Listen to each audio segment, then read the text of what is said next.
Today we're going to have our first discussion of how we can use what we know about electrochemistry and equilibrium constants to design a galvanic cell that's capable of actually detecting and verifying the concentrations of chemicals present in an aqueous matrix. So we're going to discuss how we can take what we know about batteries and turn battery cells into probes, electronic devices that can be used through voltage and conductivity measurements to measure the concentrations of specific chemicals in aqueous solutions. So the main idea here is with the right galvanic cell setup, we can use the potential in one cell to establish the concentration of ions in another cell. And all we need is to know some basic chemistry about formation constants, equilibrium constants, and the Nernst equation. And we're going to put those three things together to show you how we can use a voltage measurement to determine an analyte's concentration. So this discussion corresponds to section 14.6 in the current edition of Harris. So make sure before we get too deep in this lecture you've read up on that section and checked out the example problems, because some of the example problems look very hairy at first glance. And if you don't understand how to put the equilibrium constants and the Nernst equation together to chart a path through the problem, they can cause you some serious issues. So make sure you read this section and check out the related example problems first. We're going to go over the same example problems that are covered in that section of Harris. Okay, so now if we want to calculate the concentration of an analyte using conductivity measurements, the first thing we need to remember is that there are two types of equilibria present in galvanic cells, and we could take advantage of both of them. We have both equilibrium between the two half cells, the cathode and the anode, and we also have equilibrium within a specific half cell, within the anode solution and within the cathode solution. We need to keep those two equilibria straight, but we can also use both of them to establish stoichiometric chemical relationships between the concentrations of the ions that we're looking for. So we're going to take advantage of both those aspects of equilibrium inside a galvanic cell. And so the idea here is, instead of asking our battery to provide a voltage, we're going to use a measured potential either in one cell or in the whole system to determine the state of the other cell. And this gives us a probe, a device for establishing the concentration of a chemical inside a solution, rather than a battery where we would use the potential to do useful work. So the main part of the lecture today is we're going to look at how to analyze two cells, and we're going to look at how we use equilibrium constants, Le Chatelier's principle, and the Nernst equation to establish the concentration of an unknown chemical. So in the first example, we're going to use a probe based on a galvanic cell to establish the pH of an aqueous solution that is a buffer of acetate and acetic acid. So first we're going to talk about the probe's electrochemical setup. Then we're going to show you how we can use what we know about the Nernst equation and equilibrium to figure out the proton concentration in the left-hand beaker. Alright, so this is our basic probe setup, and you'll notice it's a little more complicated than a galvanic cell battery. So we actually essentially have three systems here, and we've minimized the space that the actual electrochemical reactions occupy. So the electrochemical reactions are happening on the far left here, in this smaller cell right here, and on the far right here, where we have a silver metal strip that's in contact with an electrolyte solution of potassium chloride. Otherwise, the battery looks the same-ish, but notice those are key differences, right? So on the left-hand side, we have hydrogen gas at a pressure of 1 bar being pumped in to an electrolyte solution of acetic acid and acetate, where the acetic acid concentration is 0.050 molar and the acetate concentration is 0.0050 molar. The hydrogen gas is pumped into this electrolyte solution and comes in contact with a platinum electrode. And so what we're establishing here, first the platinum provides a conductive surface so we can make current and voltage measurements. But also on the left-hand side, we're going to have an equilibrium with the presence of our platinum catalyst here between hydrogen gas and H+ ions or protons. So we have protons coming from the acid, We also have the potential for some dissociation of the H2 to form more protons. And so what we've established on the left-hand side here is a non-standard conditions variation on what's called the standard hydrogen electrode. And this is important because the standard hydrogen electrode, under standard conditions, has an electrical potential of 0. So no matter which way you're running it, 2 protons are reduced to make 1 mole of hydrogen gas, or 1 mole of hydrogen gas is oxidized to make 2 protons and release 2 electrons. This is the half reaction to which the rest of the electrochemical reduction potentials are measured. So by standard convention, the potential for this reaction is 0 volts, regardless of which way it's run. So that's going to turn out to be important. On the far left of cell B, we have our other electrochemical reaction, where we have a silver metal electrode in contact with potassium chloride, and we have silver chloride precipitate plating out on the surface of our silver electrode. And so here we have a reduction reaction going on, where we have the silver chloride picks up an electron, passed over from the hydrogen electrode to form silver metal and chloride. The potential for this particular silver reduction in the presence of chloride has a positive reduction potential of 0.222 volts. Okay, so this is getting pretty complicated and you need to keep track of all the factors. But the key idea here is we want to use the overall potential that's being recorded by a voltmeter above the cell of 0.503 volts to figure out what the concentration of hydrogen must be in our acetic acid buffer solution. Now, so once again, this looks like a very open-ended problem, and electrochemically, we have to kind of cut through all the available options and take the most economic or most efficient path forward. And thinking about the system, the way we're going to do this is we're going to say, okay, we don't know whether these cells are at standard condition, because silver chloride doesn't actually have a concentration. Chloride has a concentration in this cell, but that's not standard conditions because it looks like the electrolyte solution is providing a chloride concentration of about 0.1 molar. So we don't necessarily know whether this cell is at standard condition. We also don't know if this cell is at standard condition because the hydrogen gas coming in is at a pressure of 1 bar, but we don't know the proton concentration. That's what we would like to find. So our strategy is going to be to use the Nernst equation to describe the actual potential of each half cell, and then those potentials added together should give us our plus 0.503 volts for the whole cell. And so the idea is we're going to combine the two portions of the Nernst equation together, and we're going to have one equation with one unknown, which is the hydrogen ion concentration, and that's how we're going to find the proton concentration.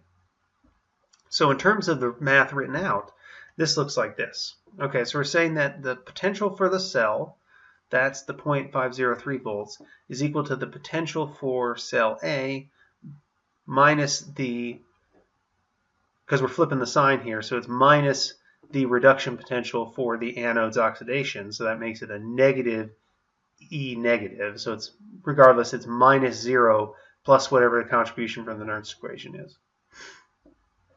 So the notation may look a little funny here, but all that's doing is because in the textbook, Harris tends to list all the potentials of the half cells as though they're reduction potentials.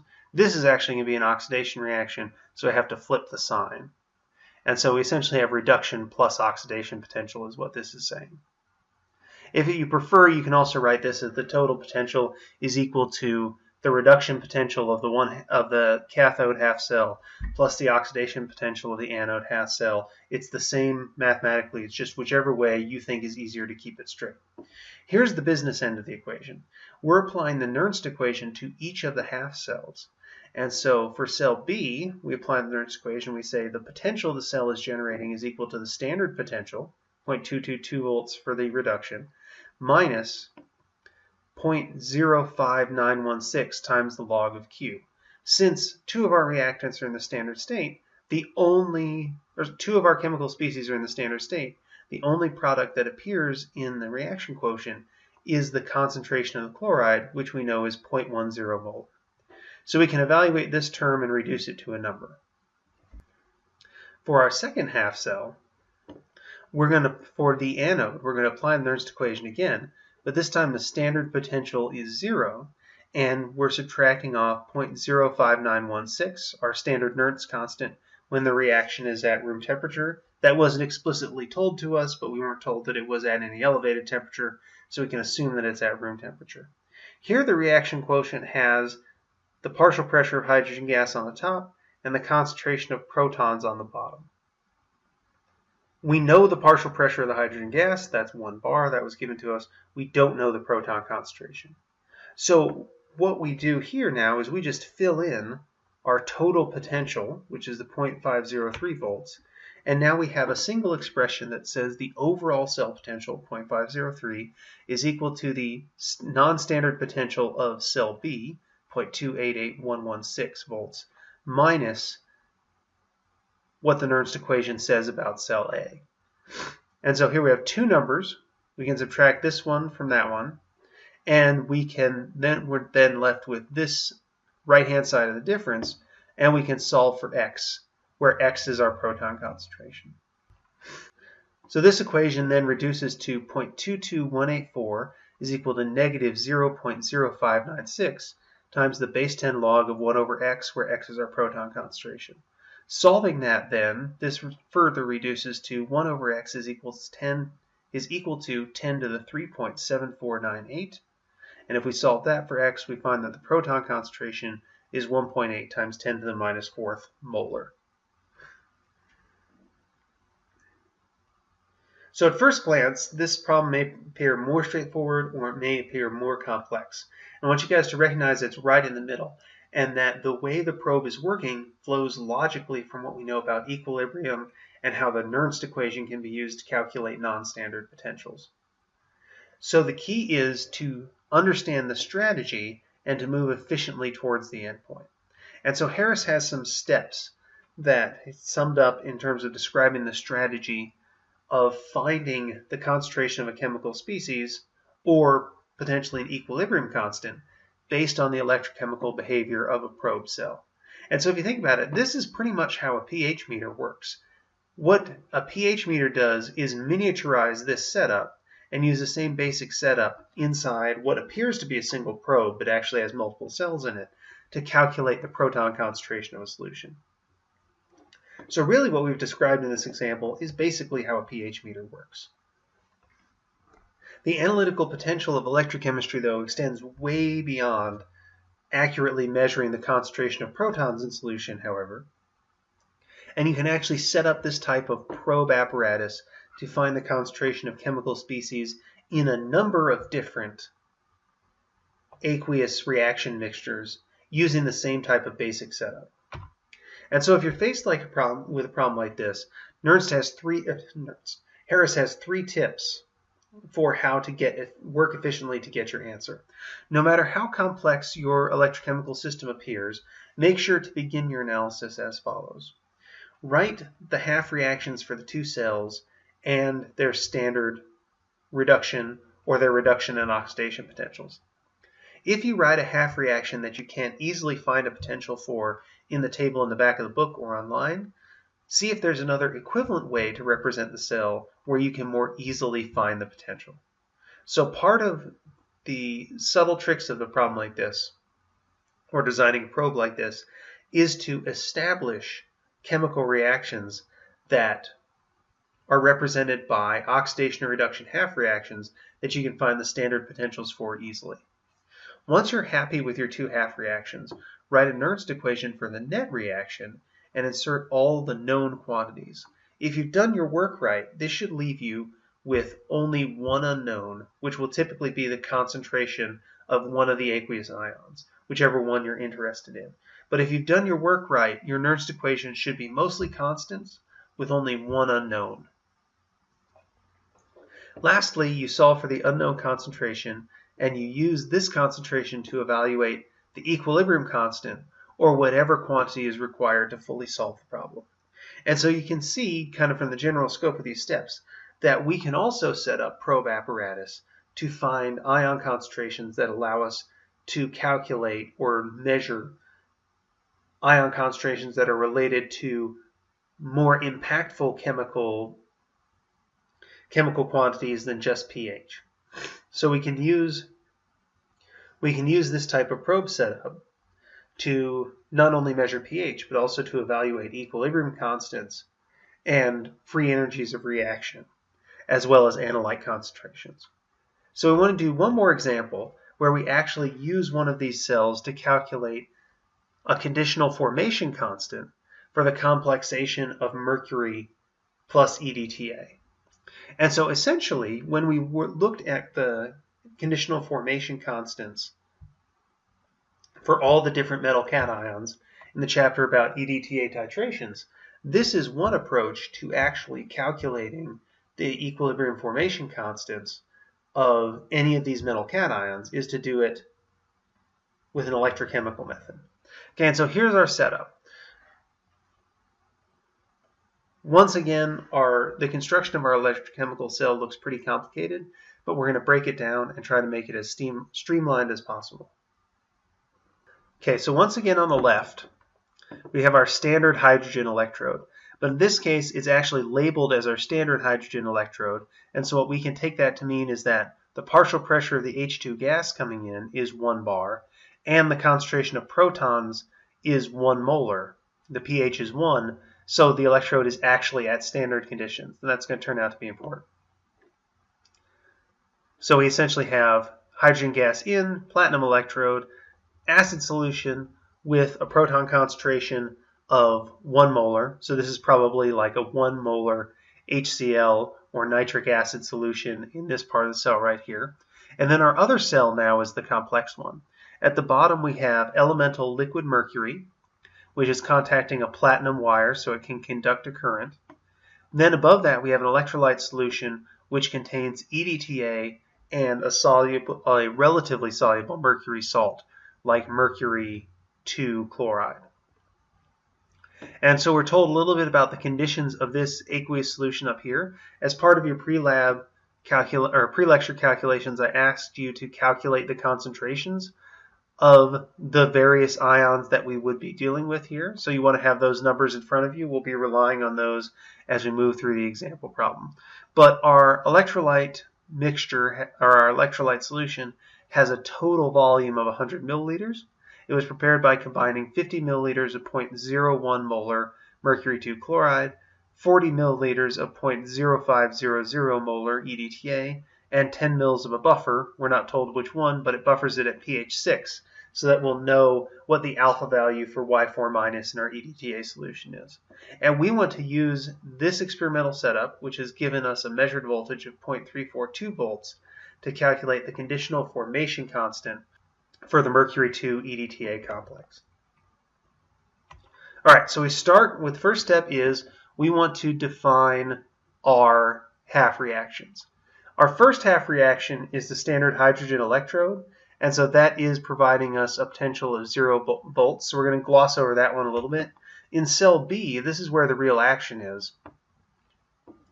We have mercury 2 plus getting reduced, accepting 2 electrons to make pure liquid mercury metal. Reduction potential for this is 0.852 volts at standard conditions, but we don't know whether we're at standard conditions or not. We're probably not at standard conditions because the EDTA is complexing the mercury 2, so in this solution the mercury 2 free ion concentration should be well below 1 molar. And so we're going to write a Nernst equation relationship for this reduction half cell, where we say the actual potential is equal to the standard potential minus 0.05916 divided by 2 times the log of 1 over the mercury 2 plus, because the Q for this reaction is, of course, just 1 over the mercury 2 plus concentration because our product is a pure liquid, so no concentration. So this is just the Nernst equation describing the reduction half reaction that's going on in this cell, and ultimately it's going to be one component that we use to find the mercury 2 plus concentration. We also know that there's a chemical reaction between mercury 2 and EDTA going on in the right cell, forming the mercury EDTA complex. So what we want to do is we want to combine the conditional formation constant expression and the potential as measured by the cell and the Nernst equation to calculate the concentration of the free mercury ion inside the cell, and then we'll use that with some of our standard EDTA assumptions to figure out the value of the conditional formation constant for the mercury EDTA complex. All right, so in our right half cell, in our electrolyte solution, we must also have a certain concentration of EDTA and a certain concentration of the mercury EDTA complex. Again, as part of your pre-lecture, I asked you to go through our typical complexometric calculations and calculate the concentrations of the mercury EDTA complex and the concentration of the excess EDTA. Because the Kf is so large, or we expect it to be so large, based on experimental values that other researchers have recorded, we can say that the mercury 2 EDTA complex is essentially stoichiometric. So all of our mercury, we make the mathematical assumption that all of our mercury is in the form of the mercury EDTA complex, and any free mercury has been released back into the solution by the dissolution of that complex. And so we would say that the concentration of mercury EDTA complex is 0.550 millimoles. That was the total concentration of our mercury, divided by the total volume of solution, 100 milliliters. And the overall mercury EDTA complex concentration should be 0.005 molar. Technically 0.005 molar minus X, because it's going to be releasing some mercury back into solution. But because the conditional formation constant is so large, we can assume that X is very small compared to 0.005. Standard equilibrium type of assumption. For our excess EDTA, we have added to the solution originally 2 millimoles of EDTA, 0.04 liters times 0.050 molar. But we have locked up 0.50 millimoles of the EDTA by complexing it with the mercury. So our current EDTA concentration is 2 minus 0.5 millimoles divided by 100 milliliters, and our EDTA concentration is 0.0150 molar. So looking at what we've assessed so far, we have a Nernst equation that will relate our measured potential to the mercury 2 plus concentration, and with respect to our equilibrium constant of formation, we know the concentration of EDTA in solution, and we know the concentration of the mercury EDTA complex. What we don't know, in terms of finding the conditional equilibrium constant, is we don't know the mercury concentration in the solution. And that's what we're going to use our conductivity measurement to find out.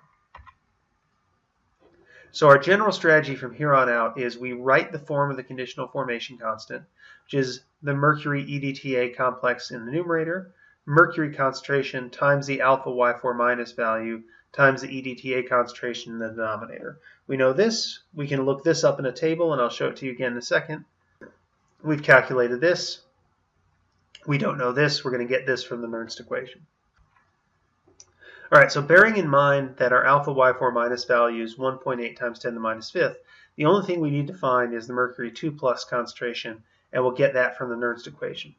So once again, to find the mercury 2 plus concentration, we write the Nernst equation for the whole cell now, which says that 0.342 volts is equal to the sum of the oxidation and the reduction potentials, but the reduction potential for the hydrogen reduction is 0 volts, and this cell is at standard conditions. So this whole term in the Nernst equation reduces to 0 volts because this cell is at standard potential.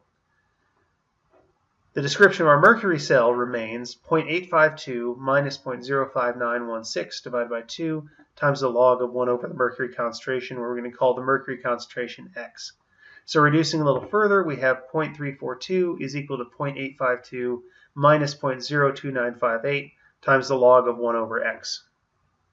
We're going to solve once again for the mercury concentration, and this reduces to 1 over X is equal to 10 to the 17.24. Evaluating the right-hand side of the equation and inverting, we find that the mercury concentration must be 5.7 times 10 to the negative 18th molar.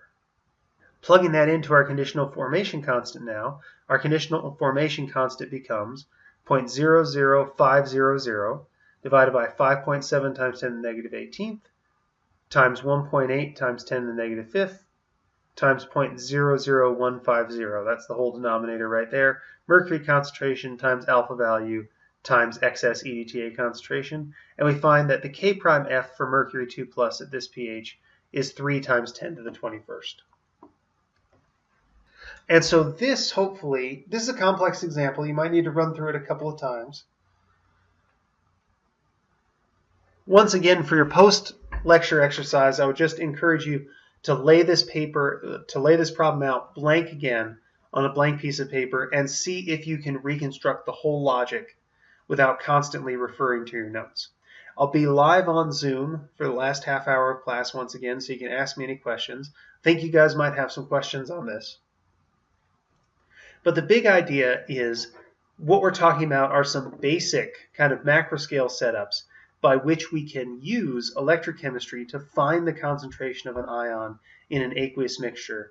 And so we can use the galvanic cell not as a battery, but as a probe to figure out analyte concentration using an electrochemical measurement of voltage. And this is broadly how pH works, or what we call ion-specific electrodes work. When we come back on Friday, we're going to move on to talk about ion-specific electrodes and potentiometry in a little more detail. But hopefully these examples have given you some of the flavor of how electrochemical cells can be used to determine the concentration of specific reactants or specific analytes in a chemical mixture.